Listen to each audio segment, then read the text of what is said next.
everyone. So I'm a health psychologist and I'm an expert in medical illness, trauma, and pain. And if there was a medical practice that happens on the daily but shouldn't, that I could take away, very high on my list would be holding down kids for medical procedures.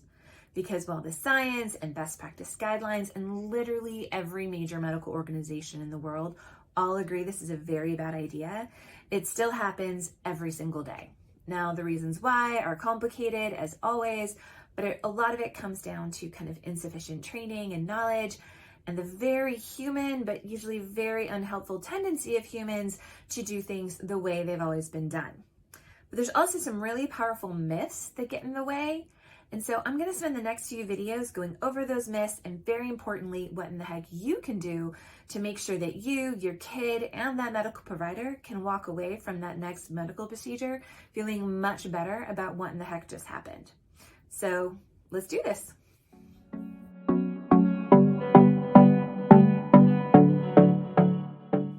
Okay, so myth number one about holding down kids for medical procedures.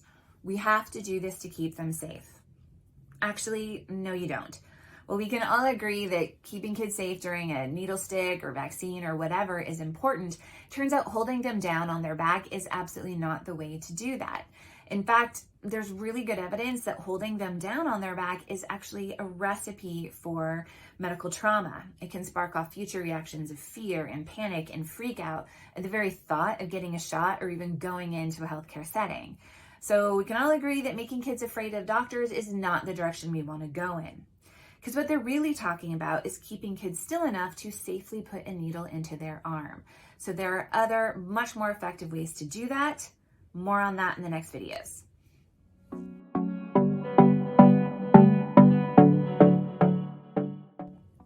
Myth number two about holding down kids for medical procedures.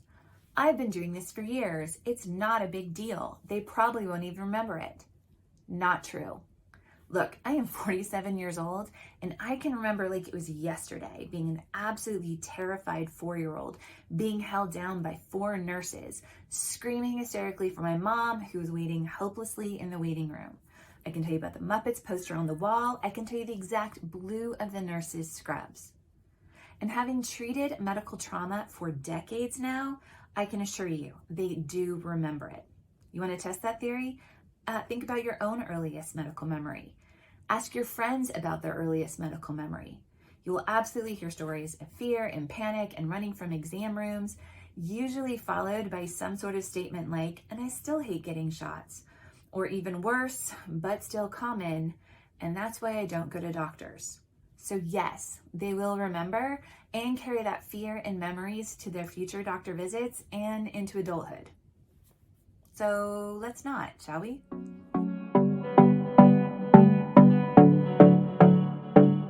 Myth number 3 about holding down kids for medical procedures. You can't breastfeed a baby during a needle poke. They can choke on the milk or they'll learn to associate you with pain.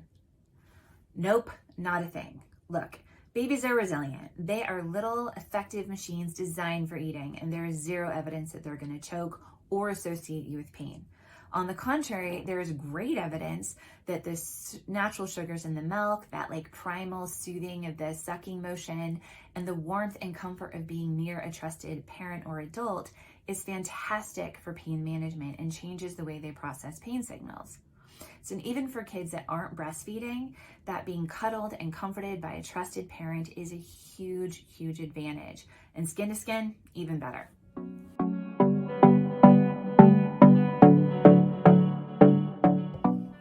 Myth number 4 about holding kids down for medical procedures. This is the only way to keep them safe. Solid no on this one. There's definitely another way to keep kids safe and calm during the poke, and we call it comfort positioning. Now, comfort positioning allows parents to both hold and comfort their kid at the same time. We have a guide about it on our website that helps you figure out pretty quickly what would work best for you, your child, and this situation, because different positions are better for different procedures.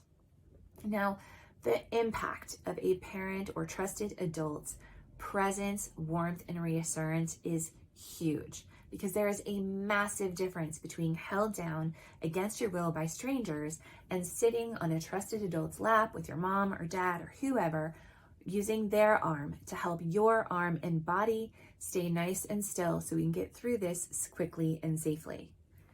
One is potentially traumatic. The other is about being thoughtfully supported through what can be a really hard experience for kids. So yeah, let's do this, okay?